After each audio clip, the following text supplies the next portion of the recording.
15 شعبان کی رات میں ہمارے ملکوں میں جو ہمارے عجمی ملک ہیں اس میں وہ کچھ ہو رہا ہے جو نہ میرے نبی نے کیا، نہ صحابہ نے کیا، نہ تابعین نے کیا۔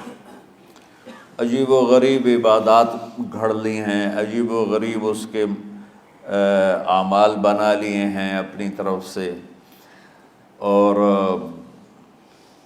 مسجدیں بھری ہوتی ہیں اور روشنیاں لگی ہوتی ہیں اور آتش بازی ہو رہی ہوتی ہے۔ میرے نبی نے اس رات کی فضیلت بتائی، عمل کوئی نہیں بتایا۔ جیسے یہاں کوئی صلاۃ تسبیح کی جماعت کرا رہے ہوتے ہیں، کوئی اجتماعی تہجد پڑھ رہے ہوتے ہیں، کوئی دیگیں چڑھا رہے ہوتے ہیں، کوئی آتش بازی کر رہے ہوتے ہیں، تو وہ اس میں اتنا غلو ہو گیا ہے کہ یہ بھی ٹھیک نہیں۔ اور کچھ علماء نے اس کے رد میں اس کا اتنا انکار کیا ہے کہ اس رات کی کوئی فضیلت ہے ہی نہیں، یہ بھی ٹھیک نہیں۔ اس بیچ کا راستہ، اس رات کی فضیلت میں جتنی احادیث ہیں وہ ضعیف ہیں، لیکن اتنی کثرت سے ہیں کہ ان سب کا مل کر جمع ہو کر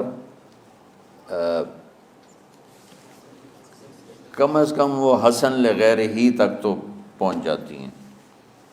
اور ابن عثیمین رحمۃ اللہ علیہ نے بھی یہ لکھا ہے کہ زیادہ سے زیادہ ان احادیث کے مجموعے سے، چونکہ اگرچہ ضعیف ہیں لیکن کافی زیادہ ہیں، تو وہ حسن لغیر ہی تک پہنچ جاتی ہیں۔ تو حسن لغیر ہی سے کوئی عمل ثابت نہیں ہوتا، عمل ثابت ہوتا ہے صحیح حدیث کے سے۔ ایک احادیث کی کثرت سے روایات، اور ایک امت کا عمل، کہ امت کا بہت بڑا طبقہ صدیوں سے اس رات کا اہتمام کر رہا ہے۔ لیکن کچھ عرصہ پہلے تک اہتمام تھا دن میں روزہ رکھنا، رات کو کوئی نوافل پڑھ لینا، کوئی دو چار زیادہ پڑھ لینا، لیکن اب یہ ڈھول تماشے جو اب شروع ہوا ہے اس کا تو کوئی وجود ہی کوئی نہیں ہے۔ تو اس رات کو اللہ تعالیٰ نے مبارک بنایا، اور حدیث پاک میں آتا ہے کہ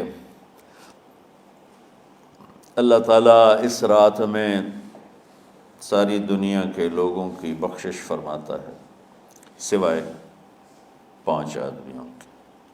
5 کے سوا سب اہل ایمان کی بخشش ہو جاتی۔ مشرک، المشرک، پہلا مشرک، دوسرا مشاحن، مشاحن کیسے کہتے ہیں؟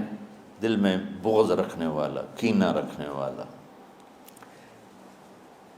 تیسرا مسبل ازارہ، اپنے پاجامے شلوار چادر کو ٹخنوں سے نیچے تک لے جانے والا، لیکن ایک شرط کے ساتھ کہ وہ تکبر کی وجہ سے ہو، سستی کی وجہ سے ہے، غفلت کی وجہ سے ہے۔ چونکہ جب آپ نے ایک مرتبہ اس کے بارے میں بات کی تو حضرت ابوبکر صدیق نے کہا یا رسول اللہ، میری چادر، عرب چادر باندھتے تھے جیسے ہمارے پنجاب کا لباس چادر تھا، اب وہ کم ہو گئے۔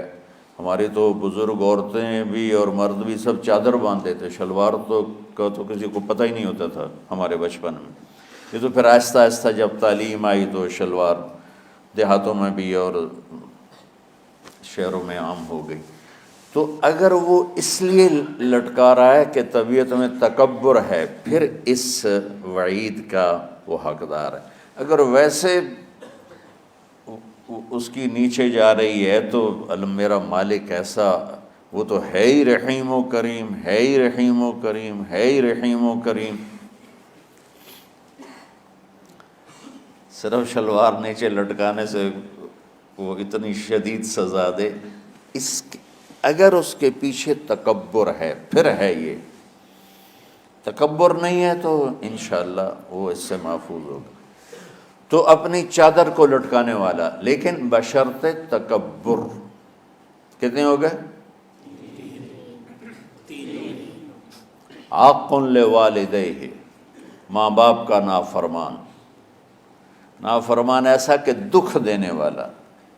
چھوٹی موٹی اونچ نیچ تو ہر بچے سے ہو جاتی ہے، نہیں، جن نے والدین کو ٹکڑے ٹکڑے کر دیا ہو اور ان کو دکھ دے دے دے دے کے ان کا سینہ چیر دیا ہو، چونکہ آپ کہتے ہیں پرزے پرزے کرنا کسی چیز کو، تو اپنے دکھ دے کر اپنی بدتمیزی کے ساتھ اس نے ماں باپ کا دل زخمی کر دیا ہو، ایک یہ نہیں معاف ہوتا. پانچواں، مدمن خمر، مسلسل شراب پینے والا، مستقل جو شراب کا عادی ہو. ان 5 کو مؤخر کر دیا جاتا ہے. معافی نہیں ہونے کا مطلب یہ نہیں کہ اللہ تعالیٰ کبھی معاف نہیں کرے گا. معافی نہ ہونے کا مطلب یہ ہے کہ یہ 5 ایسے گناہ ہیں کہ اس کی وجہ سے بخشش رک جاتی ہے. اگر وہ شرک سے نکل آئے، وہ کینہ سے نکل آئے، وہ تکبر سے نکل آئے، وہ والدین کی نافرمانی سے نکل آئے، شراب چھوڑ دے، تو ان کی بھی بخشش ہو جاتی. جب کوئی توبہ کرے گا فوراً بخشش ہو جائے گی. نہ 15 شعبان کی ضرورت ہے، نہ لیلۃ القدر کی ضرورت ہے، نہ بیت اللہ جانے کے ساتھ توبہ کی شرط ہے. جہاں بھی وہ بیٹھ کے توبہ کرے گا، جس لمحے میں کرے گا، اسی وقت اس کی توبہ قبول ہوگی اور اللہ اس کے پچھلے سارے گناہوں کو معاف فرما دے گا.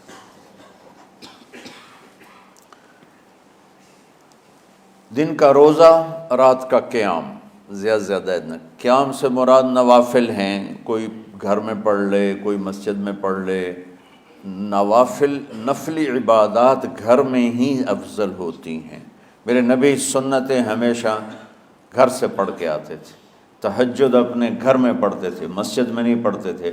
سوائے اعتکاف کے آپ اپنے نوافل سنتیں سب گھر میں پڑھتے تھے اور مسجد میں صرف فرض آ کے ادا فرماتے تھے. اور اس کے بعد بیٹھنا ہوتا تھا تو بیٹھ جاتے تھے، اٹھنا ہوتا تھا تو اٹھ جاتے تھے.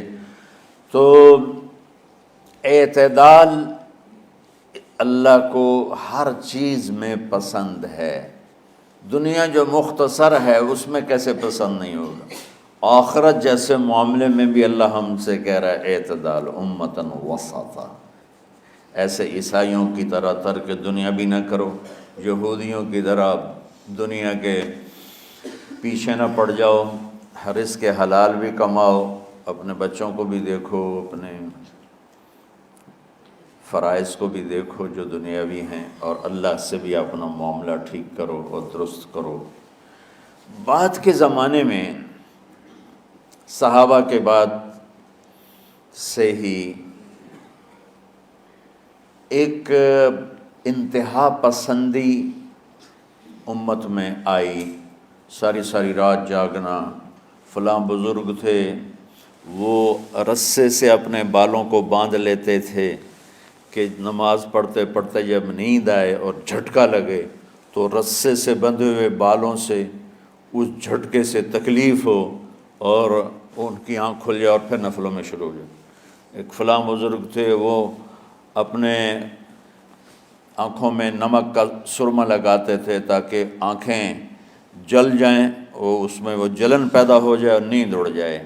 یہ ایسے واقعات بھرے پڑے ہیں. فلاں بزرگ تھے، انہوں نے 30 سال عشاء کے وضو سے فجر کی نماز ادا کی. یہ اپنی جگہ پہ بزرگی ہے، لیکن یہ بھائیو یہ دین ہم پیش نہیں کر سکتے. فلاں بزرگ تھے، وہ 30 سال سے ستو کھا رہے تھے کہ روٹی کھانے اور ستو کھانے میں 70 دفعہ سبحان اللہ کا فرق پڑ جاتا ہے. تو روٹی کھائیں تو 70 دفعہ سبحان اللہ کم کہہ سکتے ہیں، اور ستو کھائیں تو 70 دفعہ سبحان اللہ زیادہ کہہ سکتے ہیں. تو لہٰذا ان کا مجھے تو 30 سال ہو گئے، میں تو ستو کھا رہا ہوں، میں تو روٹی نہیں کھا رہا. یہ دین نہیں ہے. یعنی یہ وہ دین نہیں جو ہم انسانیت کو پیش کر سکیں. یہ تو لوگوں کو دوڑانے والی بات. یہ راہبانیت کی شکل ہے. یہ وہ دین نہیں جو ہم لوگوں کو پیش کریں گے تو وہ کہیں گے واہ واہ واہ واہ کیا دین ہے بھائی، قبول کرو. یہ ایک قسم کا غلو آیا. میں ایک حدیث سناتا ہوں، بخاری شریف میں بھی ہے، مجھے اب ہر شے بھول گئی، لیکن وہ ہے نہی الغلو، اس طرح کر کے آپ لوگ زیادہ جانتے ہوں گے جو پڑھ رہے ہیں کہ غلو سے نہیں۔ حدیث آپ کو سب کو یاد ہوگی کہ 3 صحابہ آئے اللہ کے نبی کے گھر اور پوچھا کہ اللہ کے نبی رات کیسے گزارتے ہیں؟ تو گھر والوں نے کہا سوتے بھی ہیں، جاگتے بھی ہیں، کھاتے بھی ہیں۔ تو وہ تینوں آپس میں کہنے لگے وہ تو نبی ہیں، سوئیں بھی تو کوئی بات نہیں، اور شادی ہے کوئی بات نہیں، ہم تو نبی نہیں، ہمیں تو کچھ کرنا چاہیے۔ ایک نے کہا کہ میں ساری زندگی روزہ نہیں چھوڑوں گا، ایک نے کہا کہ میں ساری زندگی سوؤں گا نہیں، ایک نے کہا میں ساری زندگی شادی نہیں کروں گا۔ تو دیکھنے میں تو واہ واہ کیا بڑی بزرگی ہے بھائی، بڑے بزرگ ہیں۔ ہمارے نبی کو پتہ چلا آپ نے تینوں کو بلا لیا، کہا تم مجھ سے زیادہ اللہ سے ڈرنے والے ہو، میں تم سے انا اتقاکم یا اخشاکم، الفاظ آپ لوگ کو زیادہ یاد ہوں گے لیکن مفہوم میں صحیح پیش کر رہا ہوں۔ آپ نے کہا میں تم سے زیادہ اللہ کو جانتا ہوں، تم سے زیادہ اللہ سے ڈرتا ہوں، میں سوتا بھی ہوں، میں کھاتا بھی ہوں، میں روزے بھی رکھتا ہوں، میں چھوڑ بھی دیتا ہوں، میری بیویاں بھی ہیں، میں اپنی بیویوں کے پاس بھی جاتا ہوں۔ تم دین میں غلو سے بچو، پہلے امتوں کو ہلاک کر دیا دین میں غلو۔